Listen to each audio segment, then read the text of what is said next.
Hello and good evening, everybody. Thank you for coming to Ramakan this evening. We are slightly delayed because Professor Ratnam, we are unable to contact him, and perhaps he's going to join us anytime.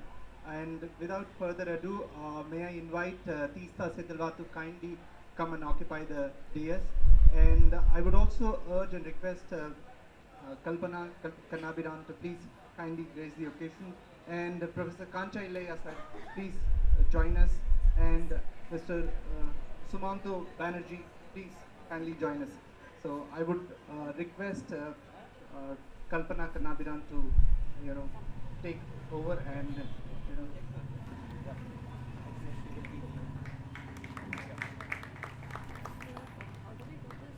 However you want. No, no, it's with last. Last. So, however you want. Sir, why don't you put your goggles on? The light should not be entering your eyes. Yeah, bad for But eyes. it looks very odd in the That's light. okay. We'll understand. Put it on. Our own dawn. The light is on. Our own dawn. The light is on your eyes. Good evening, friends, and welcome to this discussion of Teesta Setalvad's book, Foot Soldier of the Constitution. We have a very distinguished panel here, and Dr. Ratnam is still to join us. But without further delay, I will reserve my comments to the end, and I would like to request Professor Kancha Iliah to speak first.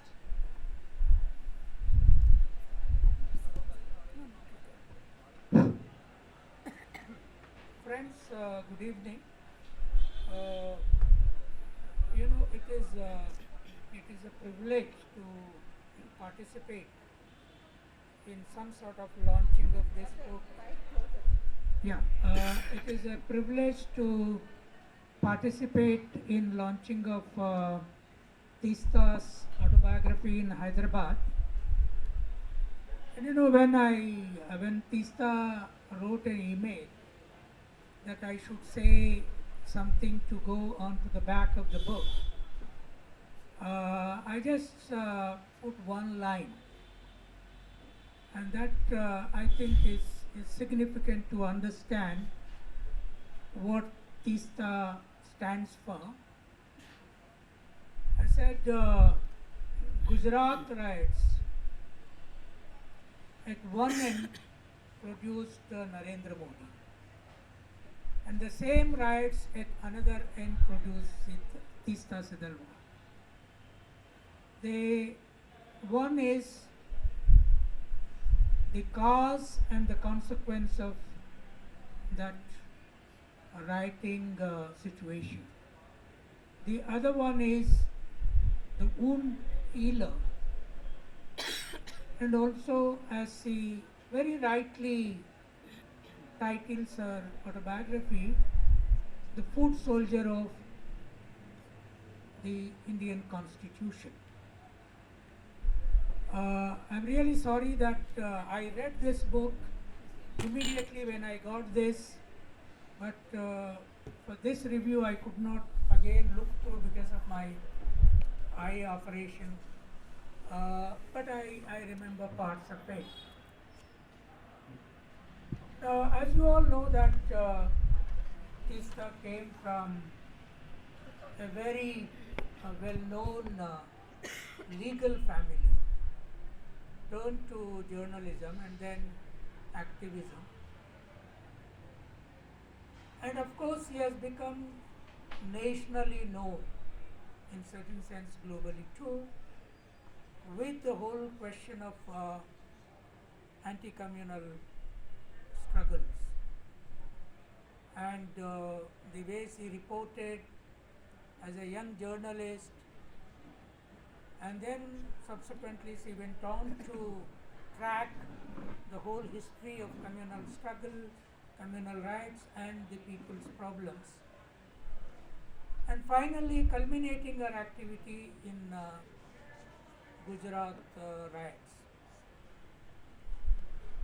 Now, one of the things that strikes anybody who reads this book is the question of violence that Indian Muslim community in particular, but the people at large face in this country, in spite of the fact that there has been a democratic constitution after 1947 and particularly after 1950. Of course, the reasons are very obvious. Even the Muslim community, when it was ruled by the Muslims earlier, later British, subsequently the Indian elite, had a life of massive struggles. And after I started working with Maulana Azad University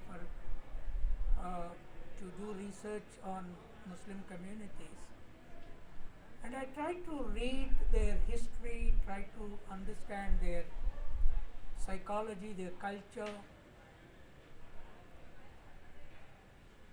There are many areas where the Muslim life directly confronts what I would rather call the Hindu cultural life.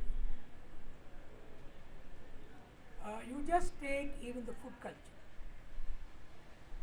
I have not seen in Manu for last 7 years in the guest house not eating on any occasion without biryani. Any occasion. And I go to many universities, elite universities, even at a place, radical place for Dalit Bahujan movements, Periyar's birthplace like Tamil Nadu, Madras, Karnataka, Andhra Pradesh, North.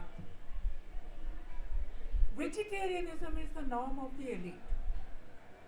Whether they are progressive or non-progressive. Of course, if we go to Bengal, we'll eat a little bit of fish. We eat only a little bit there in our presence. And beef also. Not many. I have never seen a Bengali Brahmin eating beef in my presence. Maybe they thought that this is a dangerous species to eat beef. Then the social hugging. Any Muslim comes across with the other human being, whether Muslim or not, embrace is a common practice. This is not in any elite educated institution or headed institution where Hindus alone work. At the most, we try to shake hand with a lot of hesitation. I don't know if Kancha Iliah looks like a Dalit, whether there is some untouchability. Even if I am a Marxist or he is also Marxist, there is some problem. Now, I think these religious structures make our being, whether one is pretending to be a secular or one is living in a Hindutva life. So there is this historic evolution of cultures, and I think it is this culture that made Muslims to become the biggest victims after independence and so-called freedom. Because before freedom it was not possible to lynch them in their space. The British protection on the one side was there, the Muslim aura of political power and Jamindari was also there.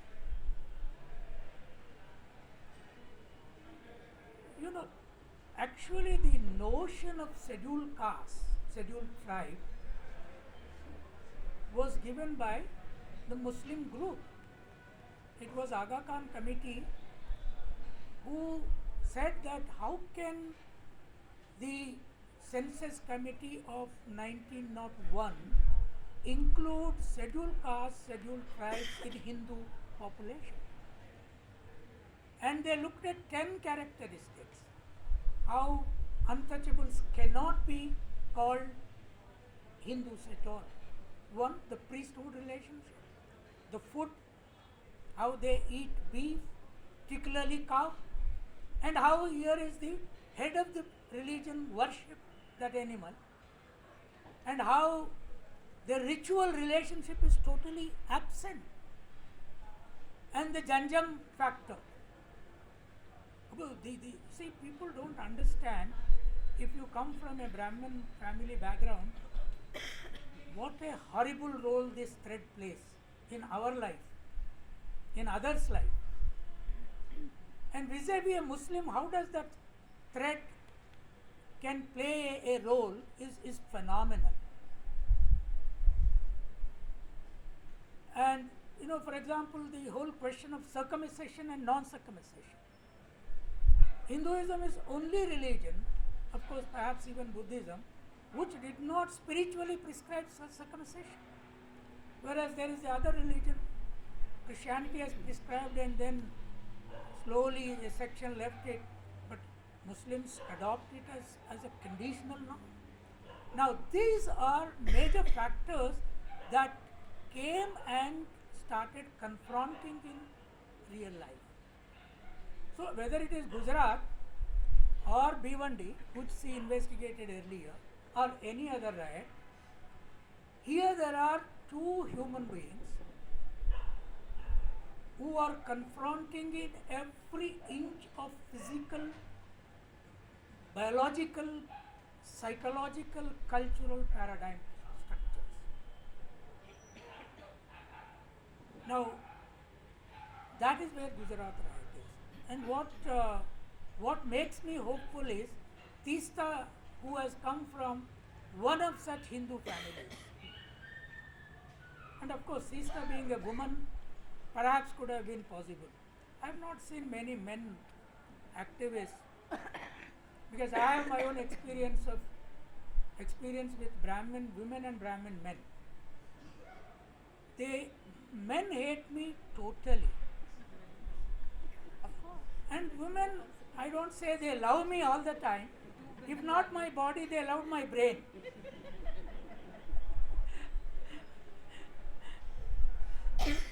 So that is the reason why my publisher is a Brahmin woman, my Telugu publisher is a Brahmin woman, my friend is a Brahmin woman.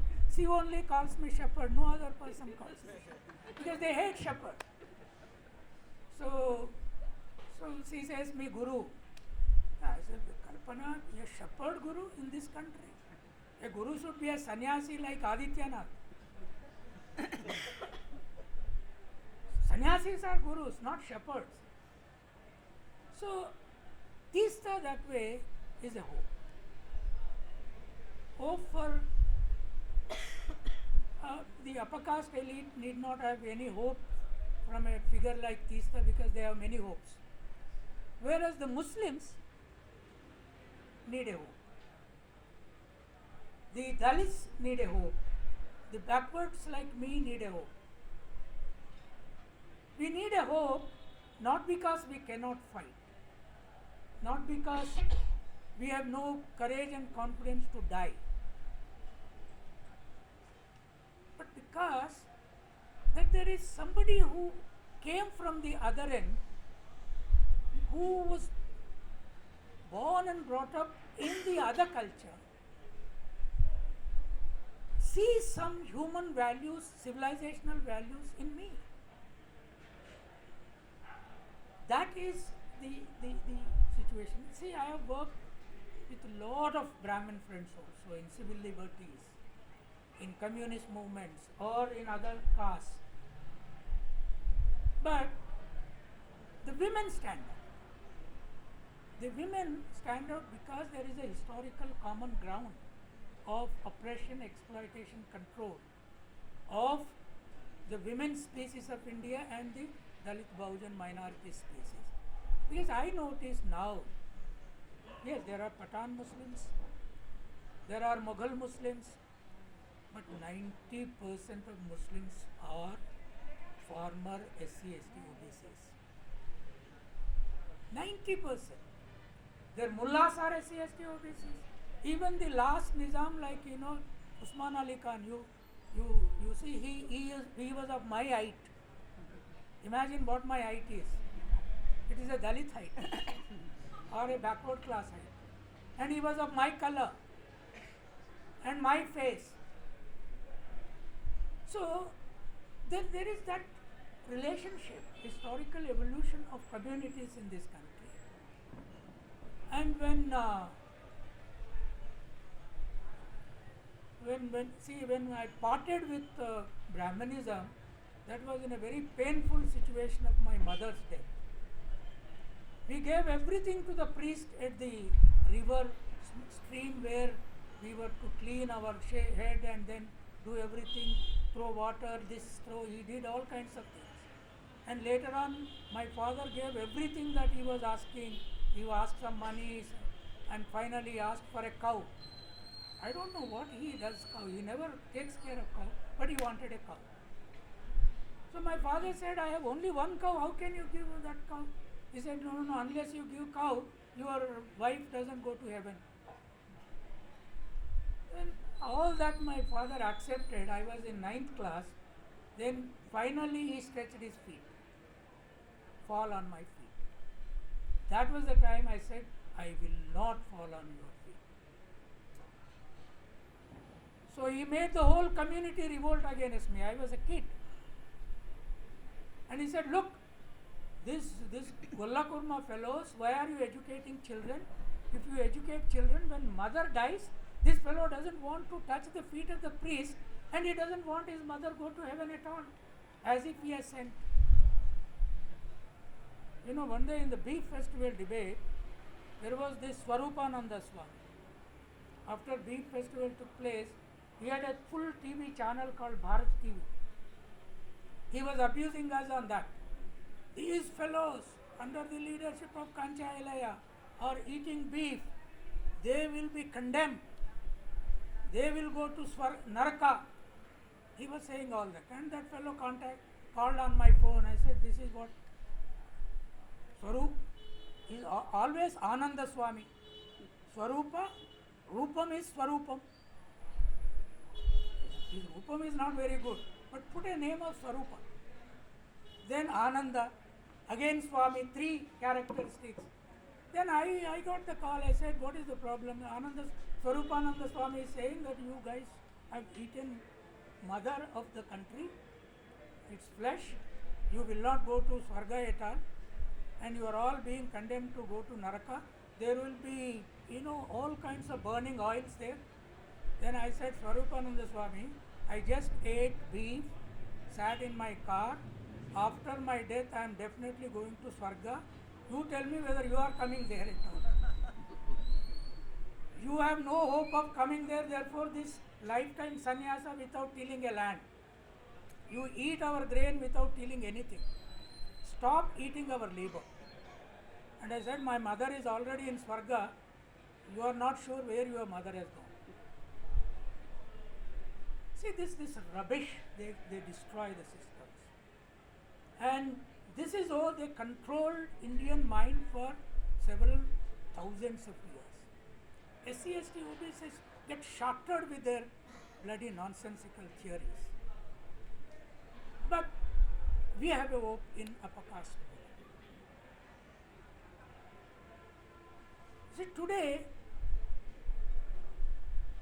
Teesta and I occasionally discuss also, what is nationalism? Vegetarianism is nationalism. Ruling party feeds everybody, gives food only vegetarian in the meetings. That means imagine if Buddhist Sangha was giving only that vegetarianism, whatever food you give as an association, that means you want the whole nation to take that as the necessary good condition of life, good model of life. RSS feeds always vegetarian. Vishwa Hindu Parishad feeds vegetarian. Now nation should eat vegetarian. Then with vegetarianism, who should fight China on the borders? Who should fight Pakistan on the border? They are coming with full scale beefarian food, mussels. Chinese are coming with beef, snake, frog, everything available which is not poison, they are eating and coming. They are encircling India. Who should defeat? So my feeling is, Teesta, me, all of us should say, let there be a Brahmin regiment with vegetarianism on the Chinese borders and Pakistani borders and fight. Eat dal, birakaya, bendakaya and fight China and the bull eaters there. Why was there no Brahmin regiment in this country if they are great nationalists? There was Mahar regiment. Ambedkar's father was soldier. Nehru's father was never soldier. Tilak's father was never soldier. Gokhale's father was never soldier. Nor Rabindra Shastri's father, nor Tagore's father was soldier, nor this Mohan Bhagwat's father was soldier. Narendra Modi's father was never a soldier. Baniyas were soldiers. So, only leader whose father was a soldier in the army was Ambedkar. Show me one leader. Now today, these people have to fight on Pakistan border and China border, and they are all anti-national because they are eating meat and beef. They should eat only vegetarian and fight there. So we have tied. We can't fight. You don't till the land. You don't break the stones. You don't build the houses. You don't make the bricks. And you, in production you are not there. In protection of the nation you are not there. You are in the universities, you are in the parties, you are in the organizations, you are in the hospitals, you are everywhere as great intellectual nationalists. We are all anti-nationalists. You are only there in two fields, procreation and consumption. Now, how can the Brahmins and Baniyas teach SC, ST, OBCs and Muslims nationalism in this country? Where did they protect? Show me one Brahmin soldier on the border or Baniya soldier on the border. Not official level. So, our agenda should be, yes, this nation has to fight China. We will not allow China to cross an inch also because it is our land. It is SC, ST, OBC tribal land. It is not upper caste land. We will not allow them. We should not allow them to put roads, ring roads around India. Yes, we will not. But we have been fighting and losing with them. Now you fight and win the battle. So this nationalism has to be defeated vis-a-vis the nationalism of production and protection. This lazy consumerist nationalism of the lazy characters, and they are all intellectuals. I have not seen a great intellectual who has produced a single theory which the world is learning from us. We could not produce. How can a shepherd boy produce? You know, now I am writing my autobiography. One of the chapters is my experiments with untruth. All your experiments were with truth. So, whatever we did is untruth.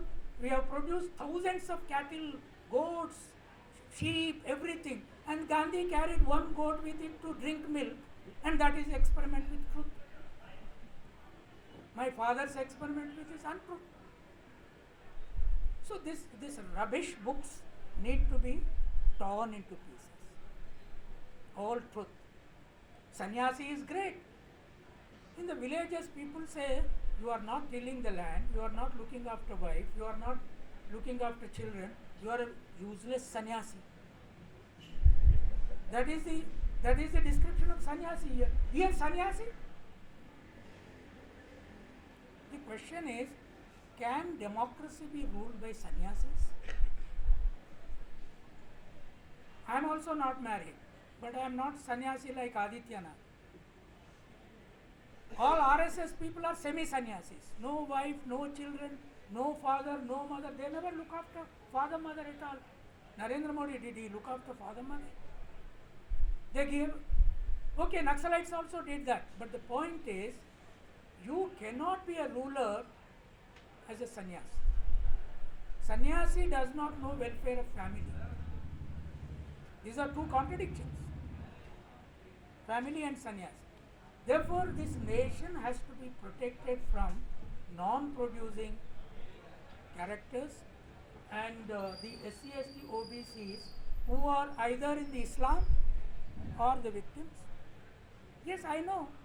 You read White Mughal. You know, some of these foreign authors write very fancy books on Muslims also, White Mughals. But those Mughals were the upper caste Muslims. What about the labor? The entire road economy is run by Muslim children. Your cycle repair, your scooter repair, your car repair is run by the lower caste Muslim who converted to Islam because of equality, nothing else, no economy. So, I am glad Teesta has taken up the battle. I know we are in a very, very, very tough times. You know, they were writing letters after letters to my university to dismiss me. Every other day a letter comes. I keep writing back when they refer to me that either let them dismiss. Why do you dismiss? Let them dismiss from Delhi, let us see. So the question is, we have to take the battle on our shoulders very strongly, and I am glad Teesta has taken it up and she is really standing up to the forces that are in power. And this book is certainly going to help. Teesta, I think, bring it out in regional languages as soon as possible. You know, there is one of my books called Post-Hindu India is now translated into Hindi. It is here. They have changed the title. I put it Post-Hindu India. They said Hindutva Mukt Bharat. Hindutva Mukt Bharat. So they contemporarized the whole thing. It was done by Sage. So I think this time, you know, let us fight together. And I am 65 now. You are younger. So I am not afraid of them, even when I wrote Why I am Not Young. There were many. They said, we will kill you. I said, where do you want me to come? Please kill me on the road, wherever. I'll come anyway. See, death, life for us was nothing. What is the death for us? So this nonsense we should not allow. Therefore, I think we all should stand together and fight this battle to the end. Thank you.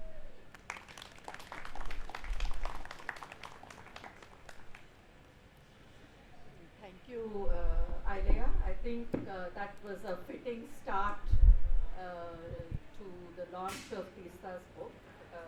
And so, with Iliah's prefatory remarks, may I now invite Iliah and Sumanto and Teesta to join me in releasing the book.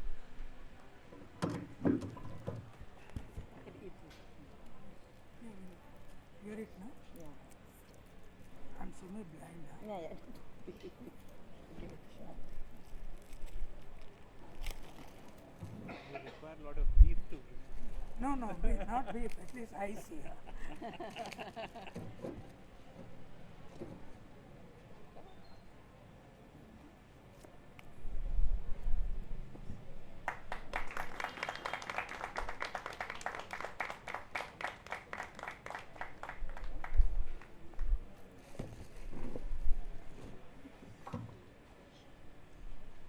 I would like to now invite Sumanto Banerjee to speak.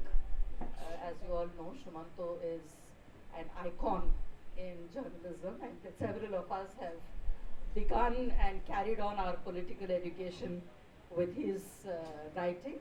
Sumanto.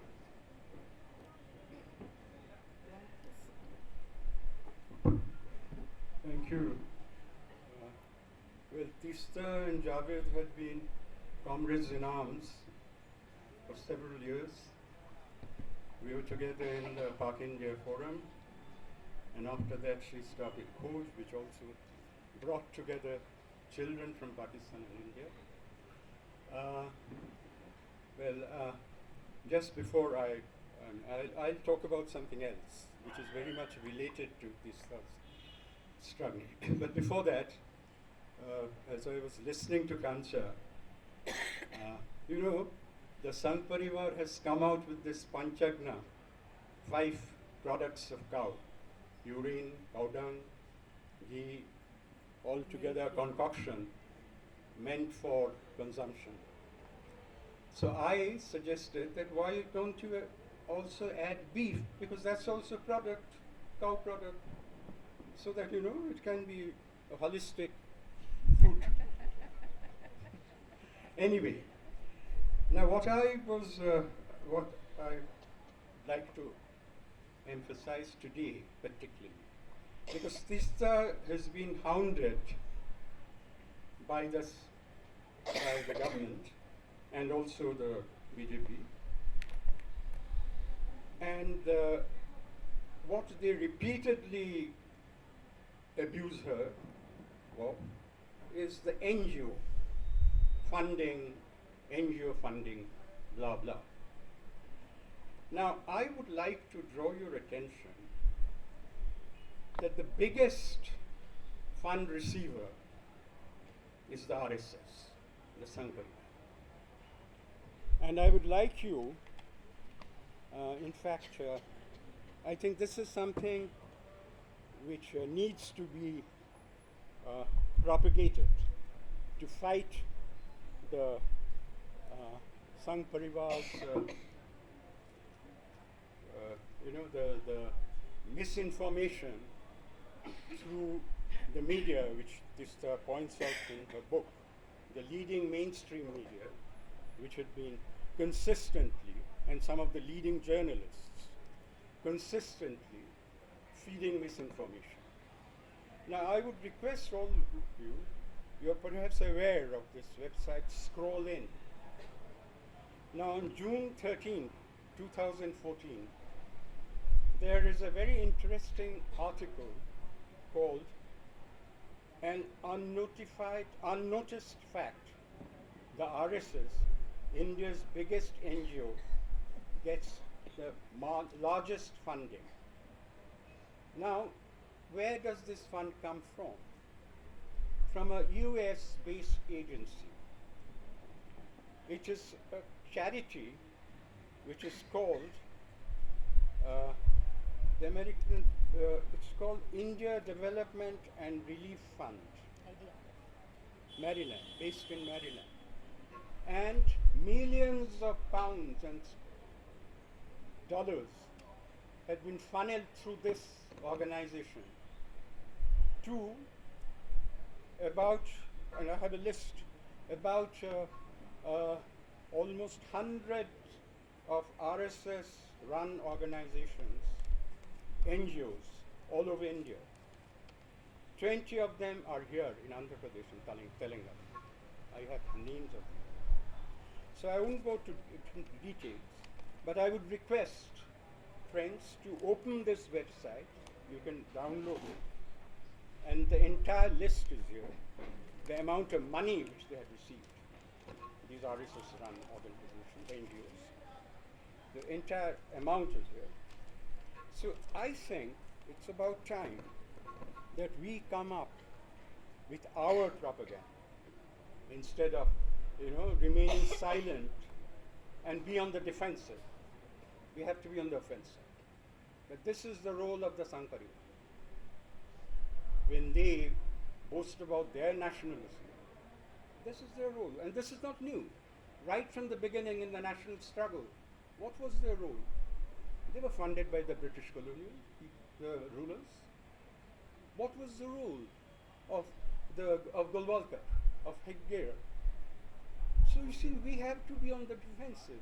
On the offensive. Let's not, try to be, pussyfooting, and we have to be aggressive.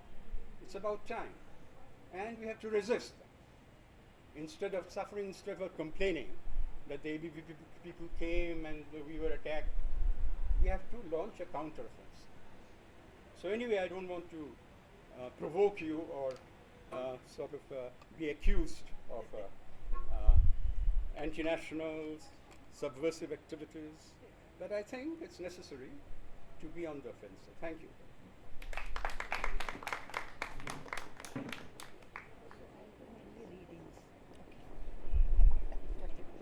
Want to sit in? I'll come there. No, I'll go there. So then I can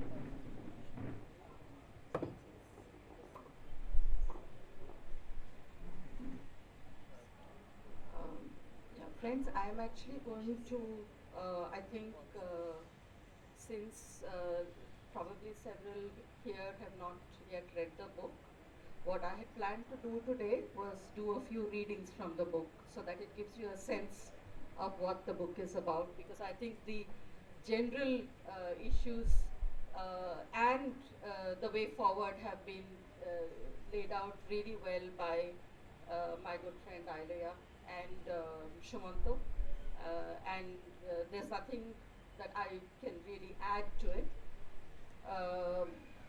But to kind of just start off, I think what was really rich for me and poignant, but rich for me in this book was the interweaving of the deeply personal with the stridently political,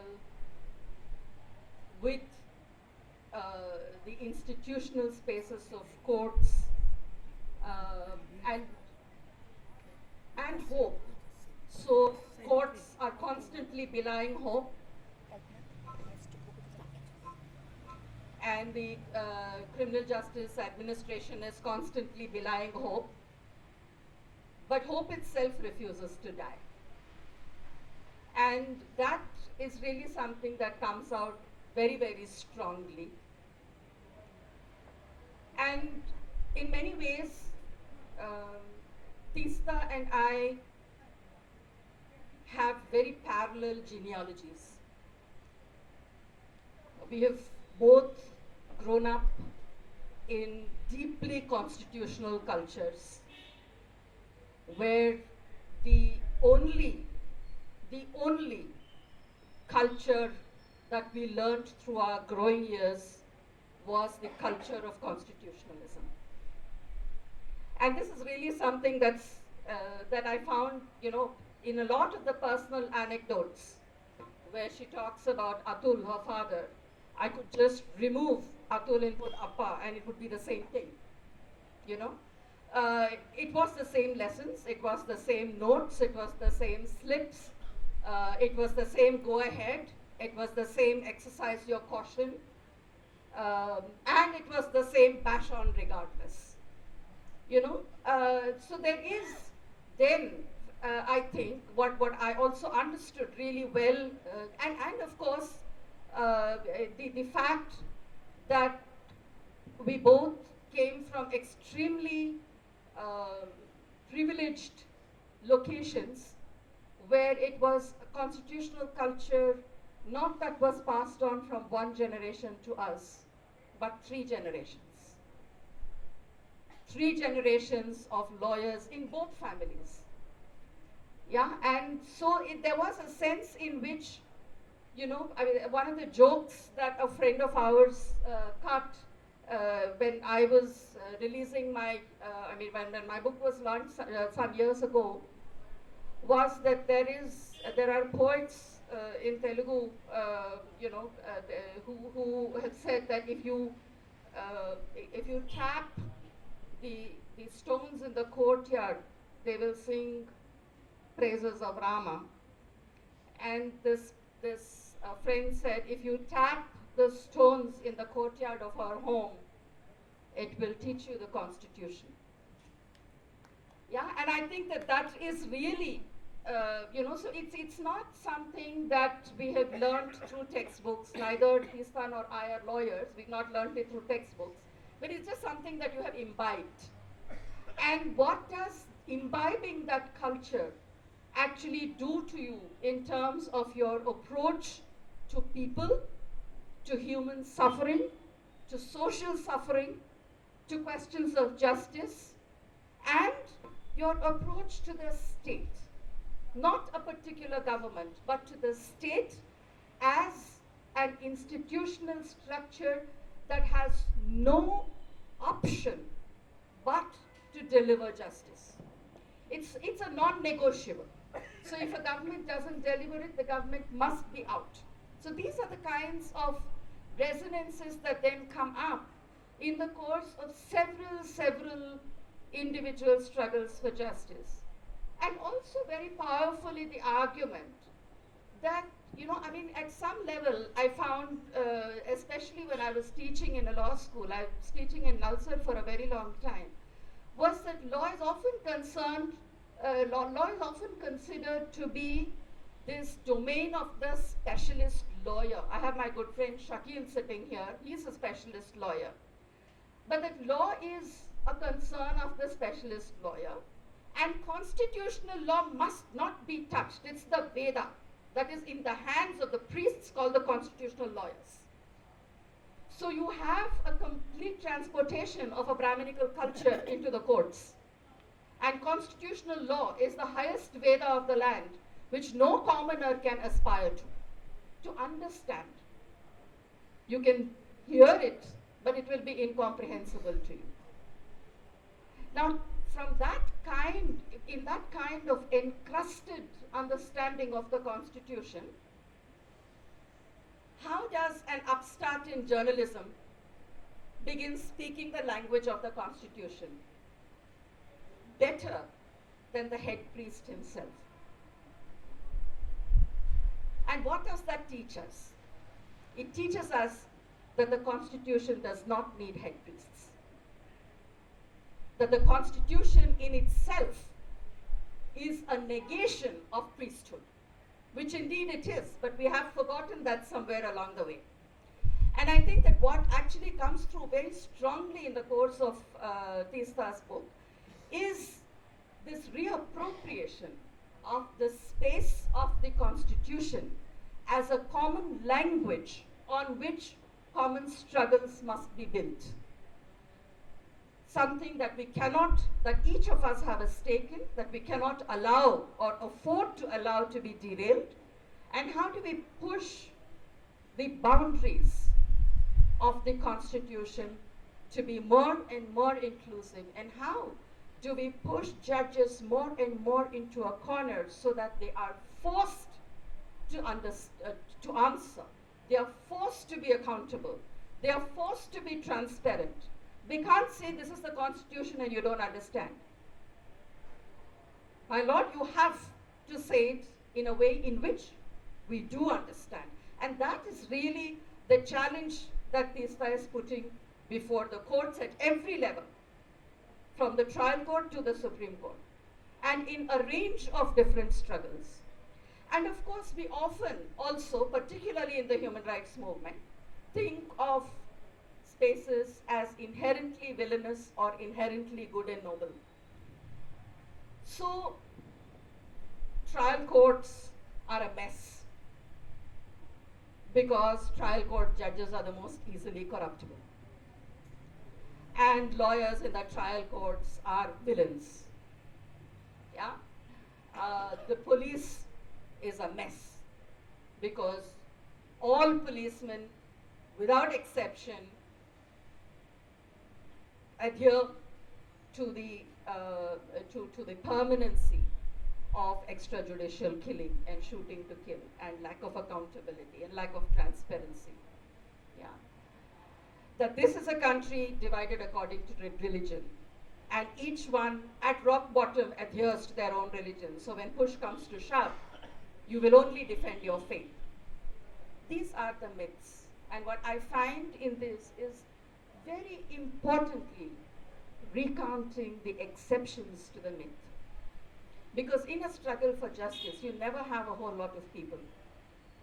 You only have a handful. It has always only been a handful.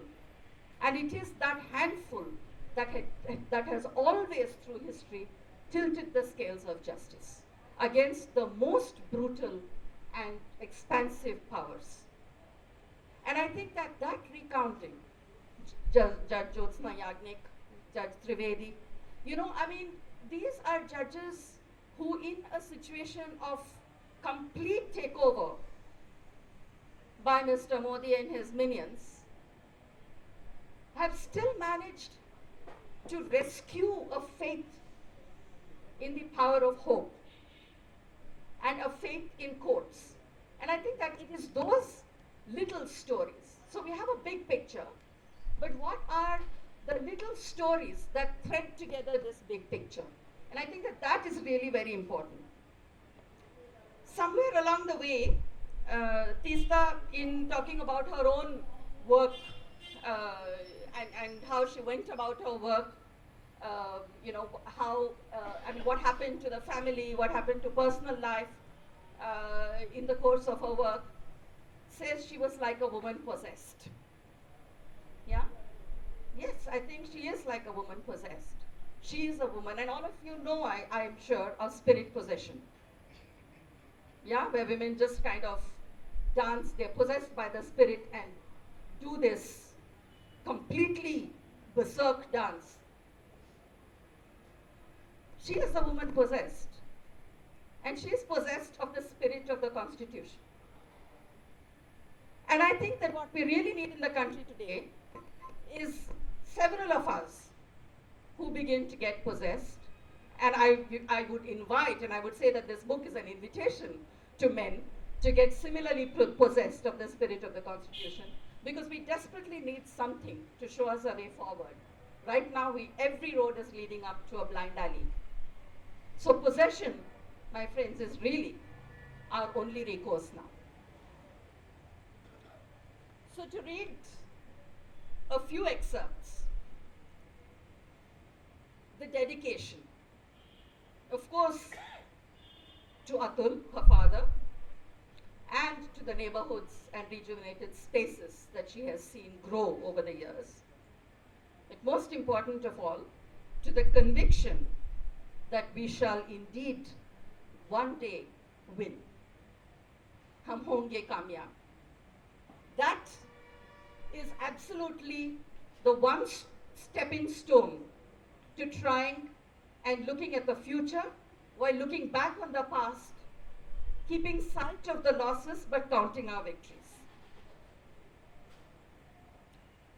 There are some that actually for me, there are some observations, for instance, that were reminiscent of what we have gone through in Andhra. And I think it is important to keep drawing those parallels. For instance, she speaks of her meeting with Rauf Waliullah in Ahmedabad. And by the time she meets him and takes the flight to Bombay, in the hour and 20 minutes that it took me to get from Ahmedabad to Bombay, from the interview with Rauf Saab to my house in Juhu, a life ended. The phone rang and I was told that Rauf Saab had been shot dead. It seemed as though a sane and moderate voice who challenged the way things operated and who defied stereotypes could not be tolerated. The moment I read these lines, I thought of Dr. Ramanathan, because this was exactly what happened. He was a pediatrician. He made a morning call. There was tension in Warangal, but he said, no, I'm going to go to my clinic because all the police constables in Warangal bring their children to me, so they will not touch me. 1 hour later, he was shot dead in his clinic. The same clinic where the same policemen who were involved in his killing had brought their children for treatment. And that was actually very chilling where I was concerned. What does the Indian Constitution do to this grand Hindu nation that we are trying to think about? The Indian Constitution poses a serious problem for the aspirants of the Hindu Rashtra. Since the 1980s, especially since the RSS-backed BJP came to power in Gujarat, the Hindu right has subverted in a crude and brazen manner the institutions of the state and society. They have produced borders within cities by cleansing religious communities from neighborhoods and segregating spaces that had been at least convivial.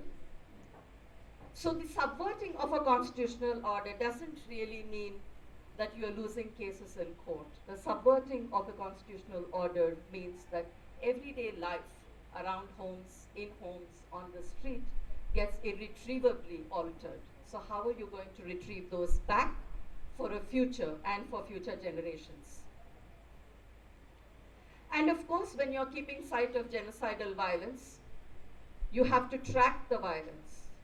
And so what Teesta says is that her phone records, my phone records, carry in them the geography of the attacks, the route of the violence from one end of Gujarat to another. And this also then becomes the evidence that you produce before the courts. So you are mapping the space of violence. You are trying to understand who are these people who are traveling these routes and how are they traveling these routes. Are they traveling as assailants? Are they traveling as victim survivors? And what, apart from saying that it is a geography of assault, what does that geography of assault then lead to eventually? So we are also talking about the fact that in this fractured domain of genocidal violence, every single record, every single effort to map has a larger purpose. And that larger purpose is to bring culprits to book and ensure the supremacy of the Constitution. I'll just do a couple of readings more and then I think it's kind of quite late also. In the course of the violence, like I told you about the police and the armed forces and so on, by now to us, the pattern was crystal clear. It is best described in this irate conversation I had with Major General Zamiruddin Shah, who was in charge of army operations in early March of 2002. He was one of the emergency response numbers given to me. Since I had called him quite often, he knew my voice and recognized my number. Why are the areas that you indicate in your calls where help is required at a different spot from where the local police are asking the army to go? He asked me. He challenged. I was silent for a few seconds, and then I dared to query back, "Sir, which ones turn out to be correct? The ones I indicate, or which the police do?" His utter silence gave me the answer and a bitter satisfaction. So you're also talking about a schism within what we try or what we often assume is a homogeneous narrative of the state.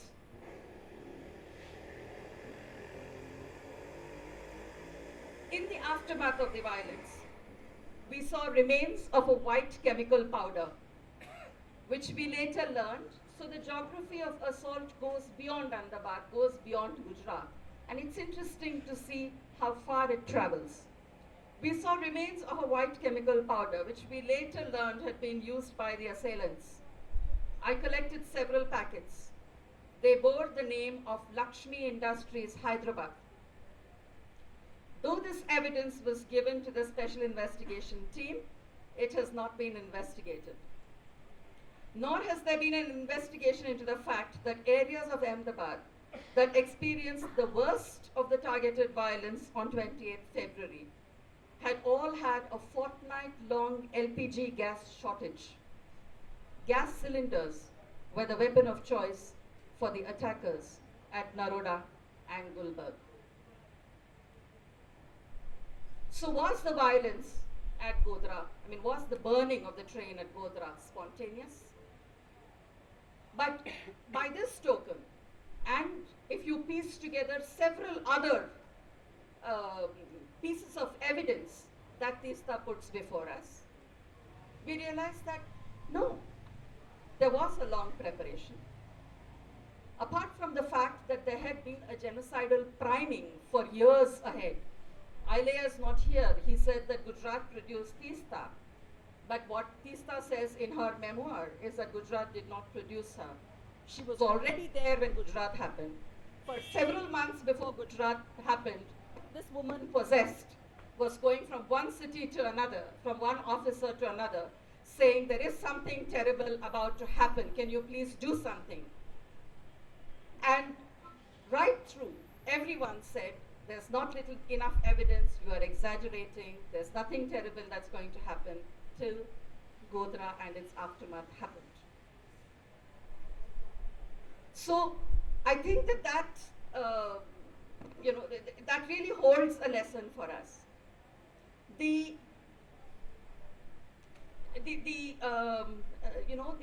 statements of the judges that come through in this, for me, have been really very, very moving.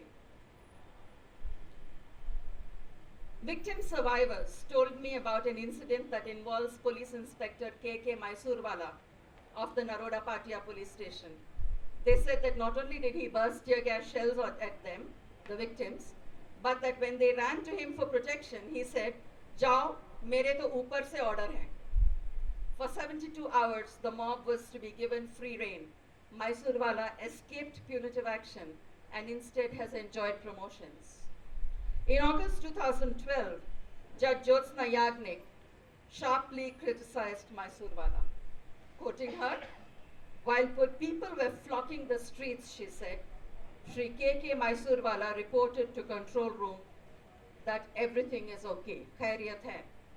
It was like, these are her words, the judge's words, it was like when Rome was burning, Nero was fiddling.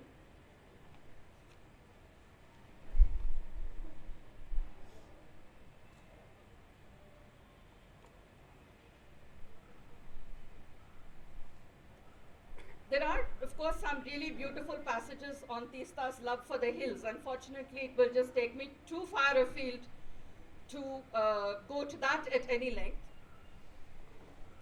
But I think that one excerpt that I would certainly like to share with you, and this is particularly because we are talking about a time when Arnab Goswami is the idol of all journalists, and where the hysterical electronic media is absolutely iconic for any kind of reporting. And so I'm going to actually quote at length on an excerpt on journalism, which I think is extremely important, particularly in our time today. I had many mentors in journalism. One of them was Dinkar Raikar, our chief reporter at Indian Express and a seasoned political correspondent.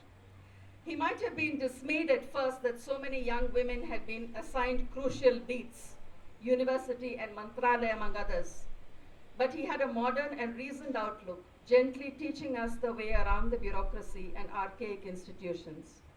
I believe that I was among the last generation of reporters to benefit from training on the beat.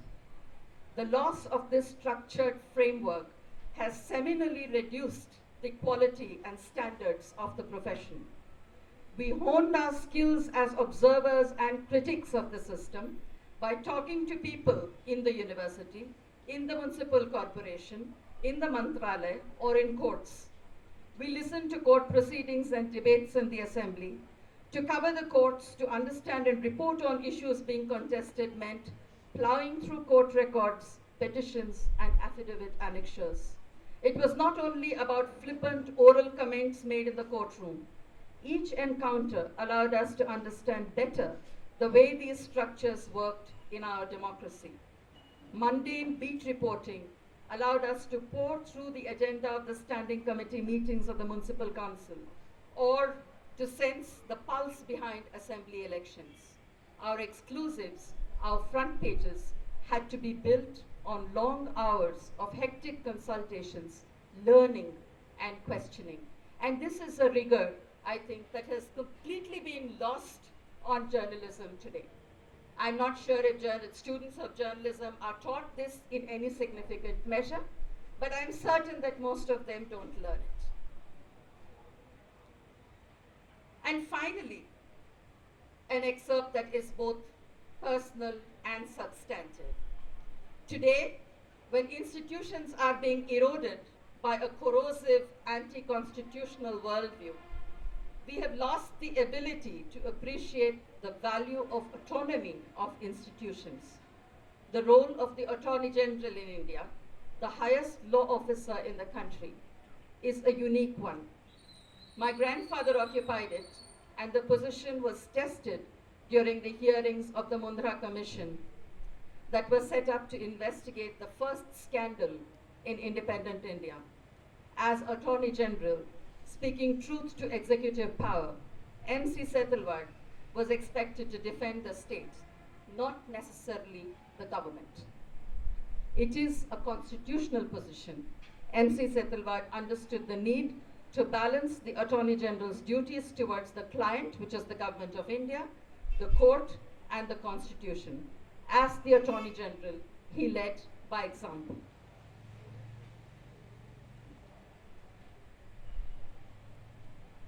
As you can see, I have excerpts from almost every page in this book, and I'm not going to have the time to go through all of them.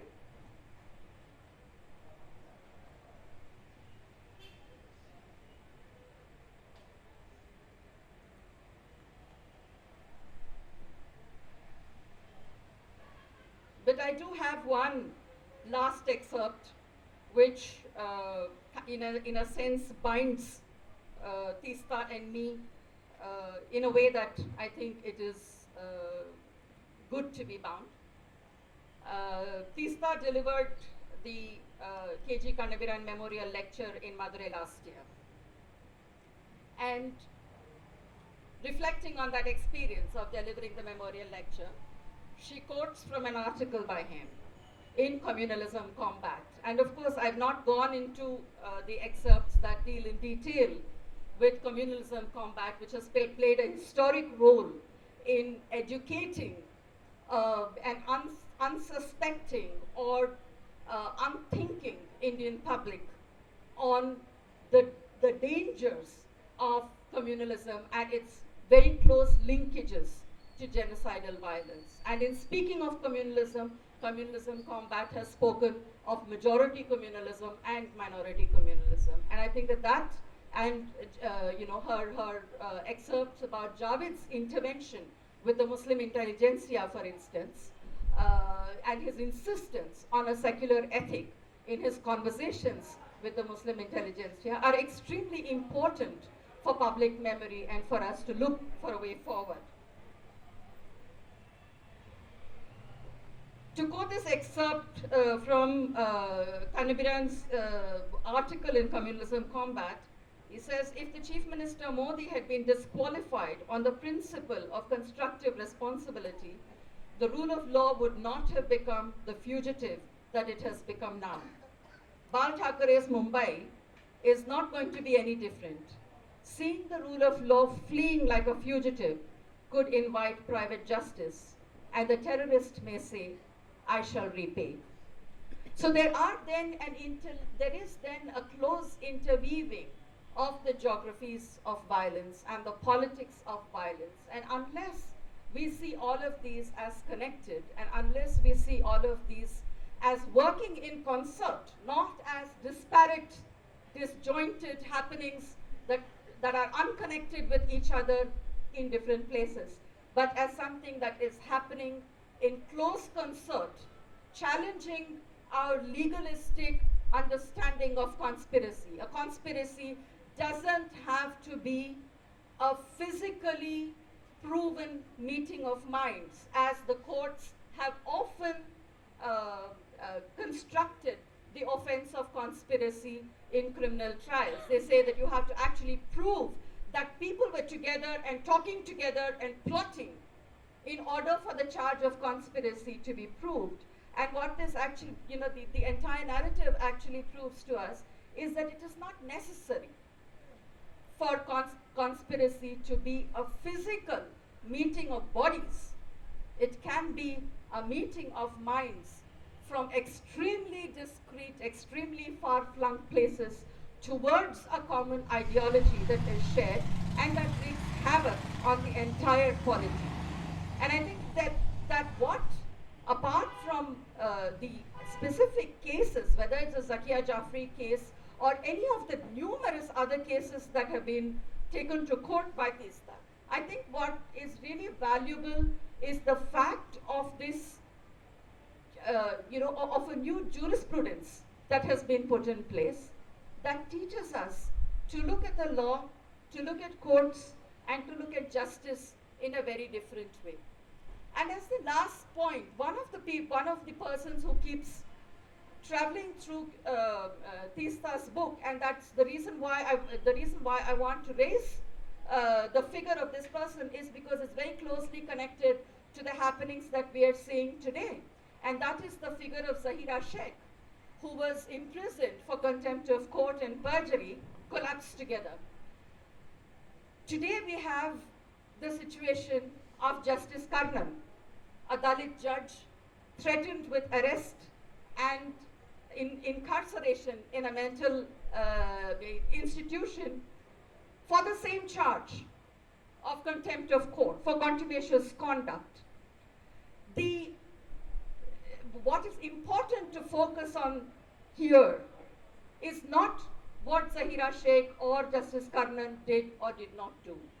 It is to focus on who are these people, who was Zahira Sheikh, what were her objective experiences in the genocide, and to what extent has the court satisfied the ends of justice in convicting her to imprisonment through a manifestly unfair trial, where you have the charge of perjury, which carries a 3-month period of imprisonment, with contumacious conduct, which carries a 1-year period of imprisonment. And they're both very distinct offenses.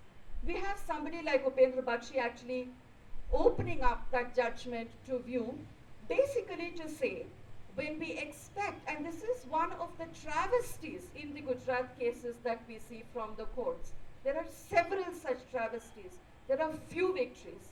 But how do courts, now we have the same situation with Justice Karnan. How do courts stigmatize people of minority communities, of Dalit groups, through criminalizing their conduct through the very, very liberal use of contempt of court charges, without adhering to the basic norms of procedure, due process, fair trial. And I think that these are extremely important, because it is the liberty of citizens that is at stake. And if it is a survivor's liberty at stake, then there is in fact more caution and a stricter interpretation that courts need to put together. And these are very, very difficult questions for us as human rights defenders. It is never easy. Questions that come before us are always extremely complex. There is always in sight one or the other route that we can take. But the routes that we take are quite separate and distinct from the routes that the court should take. And what is the route that is open to a constitutional court, and what is the route that is absolutely barred for a constitutional court in a case that involves the loss of liberty? I think that these are questions, and it is chilling. I mean, there are several parts of this entire memoir that are extremely chilling. Accounts of survivors, accounts of violence. But what I have tried to focus on is the resilience and hope of people, and the resilience of institutions, and the resilience, most importantly, of activists and activism in its constitutional role. Thank you.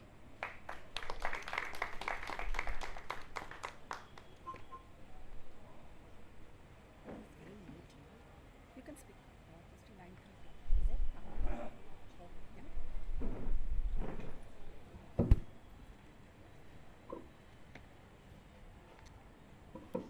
Thank you, Sumanto, thank you, Kalpana, and thank you, Kancha, who's not here with us anymore.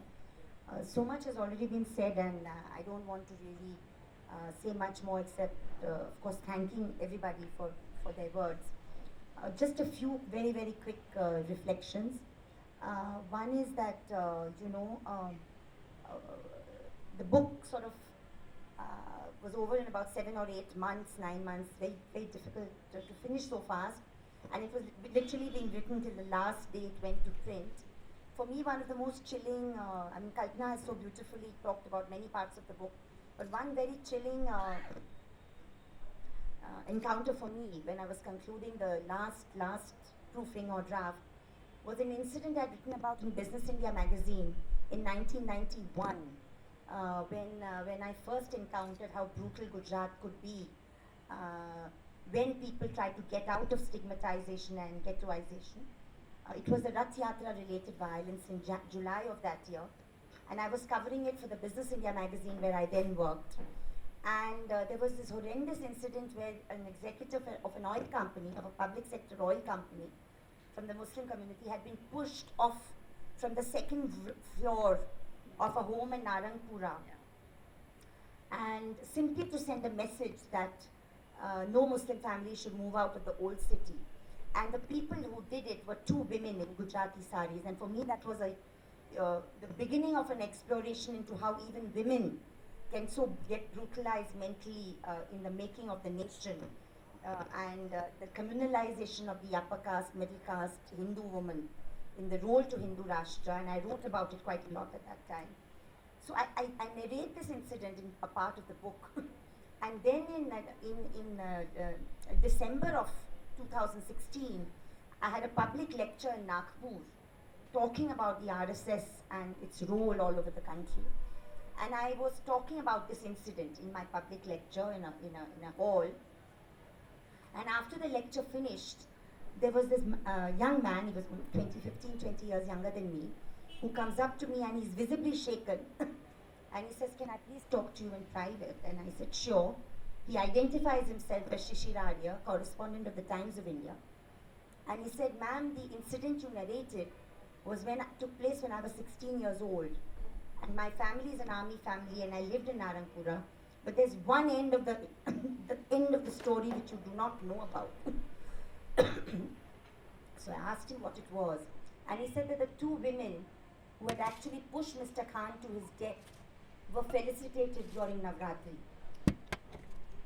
And I mentioned this in the book, you know. Yeah. And this is something which has really bothered me about Gujarat, and when I have been writing about it consistently since 1989 onwards. And I miss Balagopal so much today because this is his city for me. And Balagopal, on the 10th anniversary of the Gujarat genocidal carnage, wrote in Combat about all the 6 cover stories of Communism Combat before the March-April 2001, when I consistently tried to point out of the entrenchment of fascist tendencies in instruments of state and society, and documented them, quoting from, Claire Gillish, but everybody in Gujarat who could see what was happening, but the rest of us in India refused to see the build-up, you know. And I think that is really a lesson which we need to, given the India we are living in today, because it can happen really anywhere. What has happened, it took 20 years in Gujarat for the genocide to happen. It was not just about Modi. Modi was in the right place at the right time from their point of view, but it just needed that entire preparation to be in place. Modi entered Gujarat only in September 2001. But there was a lot of things that had been put in place before that. And my fear is that they have been put in place in many parts of the country already now. You have certain kind of very vicious supplementary texts by Dinanath Batra that are being taught. 4 lakh students in Gujarat are reading them. Couple of lakh students in Haryana are forcibly reading them. Gujarat, even before BJP acquired state power, had made its changes in its textbooks from 1989 onwards. And I think it's this preparation of the army on the street, the army that rises to the whistle, one whistle from a commander. That commander could be anybody. And that army is actually bred and fed on hatred. And I remember conducting this camp with friends like Shiba and Ruth in Ahmedabad in September 2001. And there were Dalit and Muslim women both in that camp. And I remember the women telling me that our boys are being taken in Naroda in Raikad, in Gaikwad Haveli, they are being taken for training camps and are being paid 3,000 rupees a month. And they're being taught that the Shah Rukh Khans and the Amir Khans are running off with our girls. And I said, why are they going? I said, they're being paid 3,000 rupees in 2001 was a lot of money. So it is this kind of consistent build-up that results finally in a genocidal carnage. Earlier this evening, there was another meeting where somebody asked me that why today do I feel, he was an eminent citizen of the city, Mr. Sherwani, who very poignantly asked me that why do I feel more alienated and more a victim of hate now than I did even after partition when I was growing up as a student in Banaras. And the only answer I could give him was that at the time of independence, the biggest player in private education was the Catholic school. There were about 3,500 Christian schools then. Today, the biggest player in private education is the Shishu Mandir and the Bal Saraswati Mandir in the Ekal Vidyalaya. And we are not paying enough attention to this build-up of this vast army that is being created to just do about, not just to troll on the social media because there's so much violence there, but to actually attack on the streets, to lynch people. And at various levels, this project is in place. And 1925 will be 100 years of an organization that was born and is being created to overthrow the Constitution. So I think I'd just like to say to this very, very small audience that what is at danger is the writ of the Constitution. What is at danger is the writ of the state as we know it, and the writ of a Constitution that was built on a very wise consensus, you know. I mean, it was a very seasoned consensus. I keep telling younger people that the Constituent Assembly debates, which are fascinating in their narrative, are not just simply tales of valor and principle. They are also exercises in pragmatism, because they are the exercises of people who have been through 150 years of a national movement, understanding and knowing that if you have to keep a very disparate people together, disparity based on wealth, different languages, different cultures. I mean, Kancha spoke so eloquently of what the working people of this country represent, and who are never really seen as the lifeblood of this country. If at all you have to weave this very, very large and disparate multitude together, it can only be on the promise of equality, on the promise of non-discrimination. And that is what the Constitution gives us. We don't have it, but it's the promise of it. The day you even take that promise away, you actually open up a situation of a possible civil war in every village and every city. And that's the danger we are. That's the cusp. That really is a very, very real danger today. On the RSS website today, We or Our Nationhood Defined has been removed about 6 years back. But Bunch of Thoughts is very proudly displayed. And Bunch of Thoughts very eloquently says that their mission is not the Constitution, their mission is to overthrow the Constitution. They say it in so many words. And which is why I say that to even utter the words Hindu Rashtra or to dream of them is utterly and completely anti-constitutional. You cannot dream of an Hindu Rashtra within the scheme of the Indian Constitution, because we are not built on religion-based nationhood, and that is what really is at stake.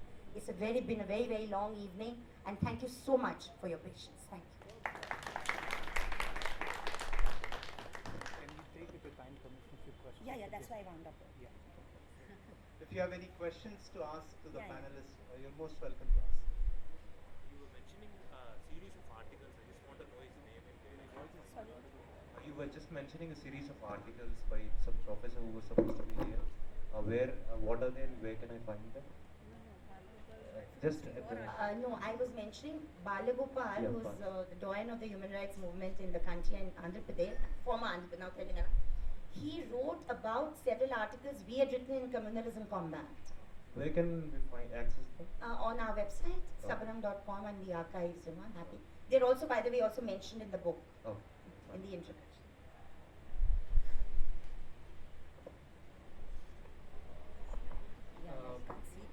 Madam, please correct me if I'm wrong or if I heard anything wrong. Kalpana madam was telling that in her talk that you know actually what the rights are going to happen, and you went after the police and tried to convince them, but they rejected you because of not having proofs. Is that true? And how did you come to know that rights are going to happen? No, that's not what Kalpana said at all. She was basically saying that the build-up, the sign. You want to say? No, it was only to you, but I probably I must have misheard, so I was No, asking. basically I think, but since it's about Kalpana, I thought she could answer. But basically I think what Kalpana meant is that the signs that were the build-up within the state of Gujarat, the excessive communal build-up prior to 27th February 2002, those signs were being very carefully documented by us in any case, and I personally have written about the fact that I approached the National Human Rights Commission a whole year and a quarter before 2002 with some of these government notifications and circulars, which included selective census of Muslims and Christians, which included the fact that a cell had been set up by the Gujarat police to monitor inter-caste and inter-community marriages, which itself is anti-constitutional, because if you're a major, you can marry anybody you want in this country. So with all these documents, I had approached Justice Verma prior to 2002, and he said it is very alarming, but this is not enough evidence.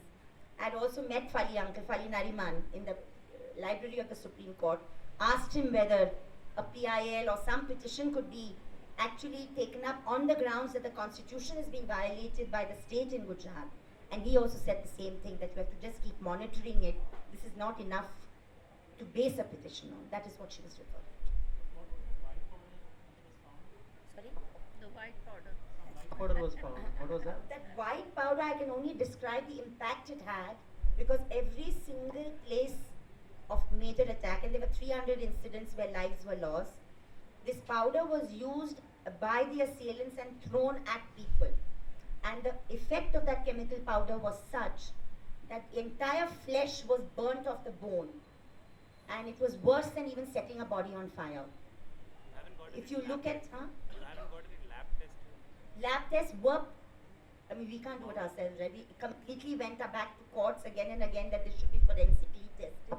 And unfortunately, that is one of the failures, that the testing was not ordered in time. And actually, No, it's pretty probably easy. You can go to deliberately. any also. laboratory and ask Yeah. for a chemical composition. They give it. No. You know, at a very rational level, these arguments work. That, you know, you can go and do a chemical test and you'll know what the composition is. But in a riot situation, when the police is very clearly following the directives of the government in power, and where the instructions are very clearly, no matter what is used, you will not act. Part of the design of the riot, if one can call it that, Just to destroy them. is that these chemicals and these substances will be used. They will be used to perpetrate gruesome violence, but also, more importantly, while perpetrating the violence, they also function to destroy evidence. And you can't, I mean, you can take the powder, but what will you do if the special investigation team or any other investigation agency of the state simply does not, I mean, takes the powder and sits on it and doesn't do a test? That you can't move the police, you can't move the government, you can't move the criminal justice administration, because they have, like that Mysore Bala said, हमें तो order ऊपर से है. So they're not going to follow your order. So of course, at a rational, which is why they collected several packets of the white powder. But was that any use?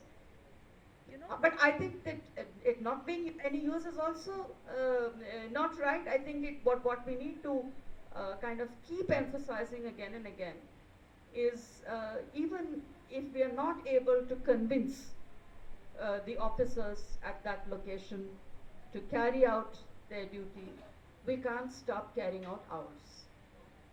No, I'd just like to add to that. Apart from that one thing, if you go through the book, the evidence we have collected in the Zakia Jafri case, which is still going on, is evidence of a very high order, and it is thanks to officers like R.B. Shikumar and Rahul Sharma, who actually, through their affidavits before the Nanavati Commission, allowed access to intelligence records, police control room records, etc., which enabled us to build the argument of command responsibility in the Zakia Jafri case. And that's still pending. The story is not over. There has been no clean chit, much as the ruling party would like to make out. The Supreme Court, on our prayer, of filing an FIR against Modi and 62 others, directed an investigation by the Special Investigation Team, and also had an amicus. The Special Investigation Team said that though many of the allegations are true, they don't believe it's worth a prosecution. Amicus curiae Raju Ramachandran came out with a diametrically opposite conclusion, saying that there is enough evidence to prosecute Modi.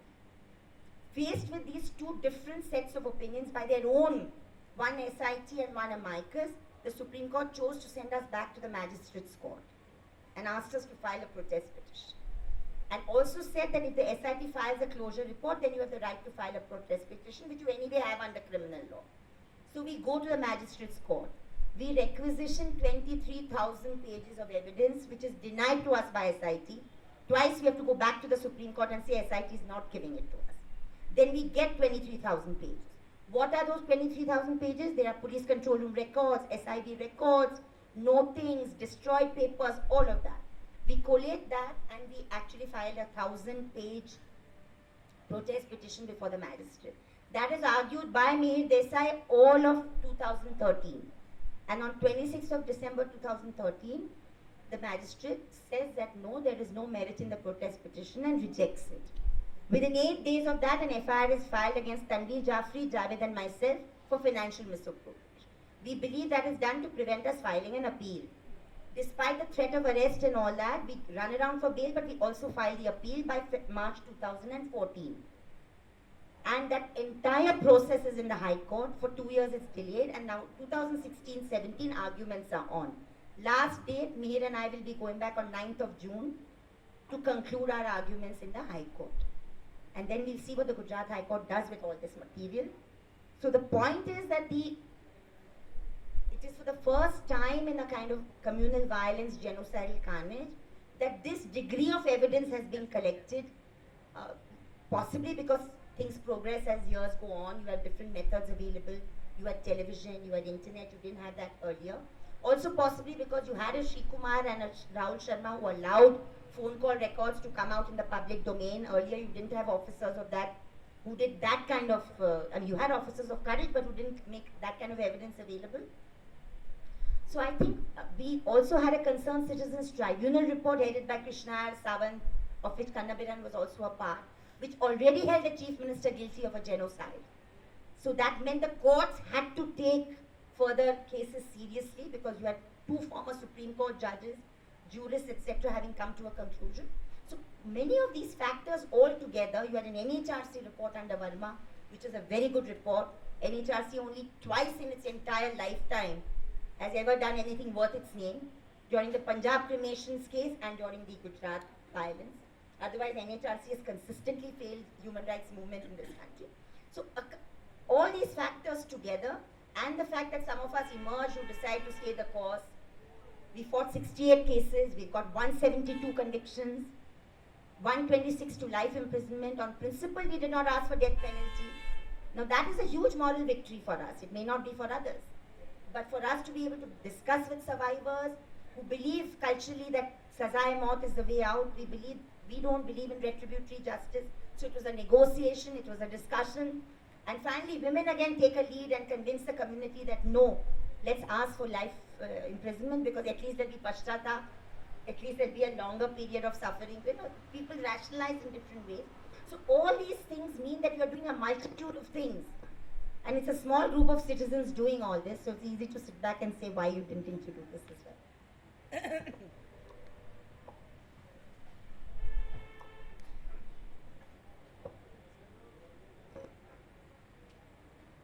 I have a couple of questions.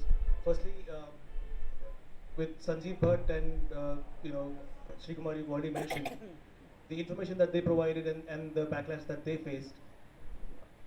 Are you able to follow up on those leads? Can something now be done? Secondly, with your current, being hounded by the CBI and all, what is the status? What is your course of action? You might have noticed that among the police officers I mentioned R.V. Shikumar and Rahul Sharma, and I conspicuously did not mention Sanjeev, but not because I believe he's telling a lie, but I believe because his evidence is of a different category. R.V. Shikumar was ADGP intelligence at the time of the violence, and he also actually filed very important 4 affidavits with 2,000 pages, like I mentioned, which are very valuable. Rahul Sharma was SP Bhavnagar, who was one of the districts where, despite attempted violence, the SP did not go according to the powers that be, and many lives were saved, including 400 Muslim children in a madrasa who would have died but for Rahul Sharma's intervention. Sanjeev Bhatt enters the scene after I give my statement to sit. After the Supreme Court asked SIT to investigate, I give my statement to SIT in July 2009, and I tell them that there is a lot of material that's going to come out about the 27th February meeting if you record the statement of those officers who were in intelligence. Because that lead comes to us from the Concerned Citizens Tribunal, because KG Kannabiran, Justice Sawant and Justice Suresh, by then Krishna had left back for Kochi. On 18th May 2002, I get a call from Harin Pandya, who's a former minister in Modi's cabinet, and he says, I want to speak to the tribunal. Until then, we've spoken to DMs, SPs, we've been trying to get hold of some political personality from the establishment. Nobody has been willing to talk to the tribunal. Harin Pandya gets in touch with me because I'm a journalist, people have my numbers in Gujarat, and he says he wanted to depose before the tribunal. We were obviously very taken aback and very happy. A meeting is arranged, I was there at that meeting, and Harin Pandya actually deposes about the 27th February 2002 meeting. I was asked by the tribunal to put certain very harsh questions to him as convener. I do that. They put questions to him, and eventually they conclude in their report, without naming him, that a minister says that he was present when extremely unconstitutional and illegal instructions were given by the chief minister to the top echelons of the police. This report comes out on 21st and 22nd November 2002. Harin Pandya is killed on 26th of March 2003.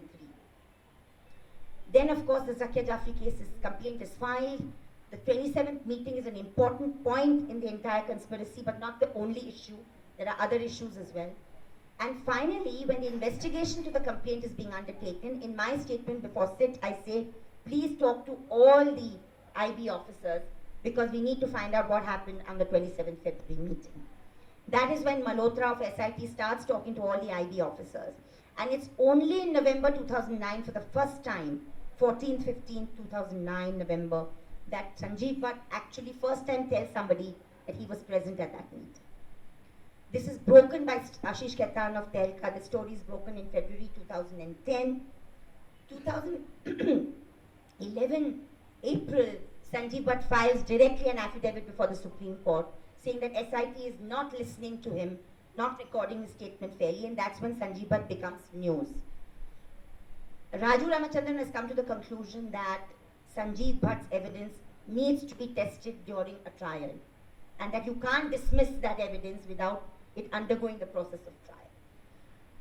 The reason why I didn't mention it, because he's a vital witness, he's an important witness, but the kind of documents that Sri Kumar and Rahul Sharma have provided actually affect much, much more in terms of the entire conspiracy.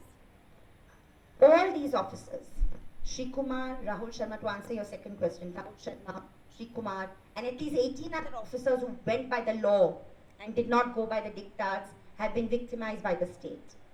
They've had charge sheets against them, they've been penalized, and Sri Kumar is now again under threat of his pension not getting paid. Fortunately, our organization CJP has stood in defense of them as well and helped them fight their cases.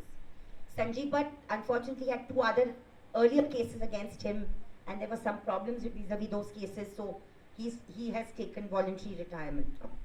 But there are at least 18 officers who actually stood up to the powers that be, who have been victimized, and all those who did not have been rewarded.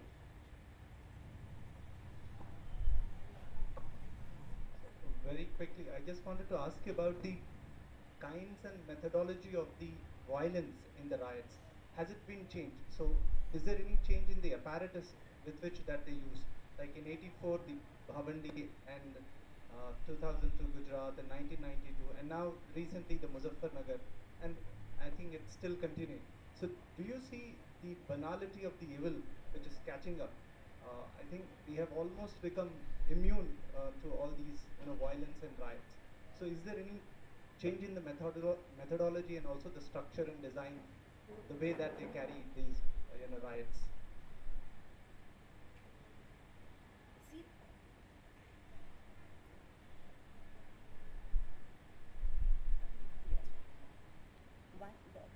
one thing that is very, very common in all of these bouts of violence is the impunity that the attackers, the sense of impunity that they carry.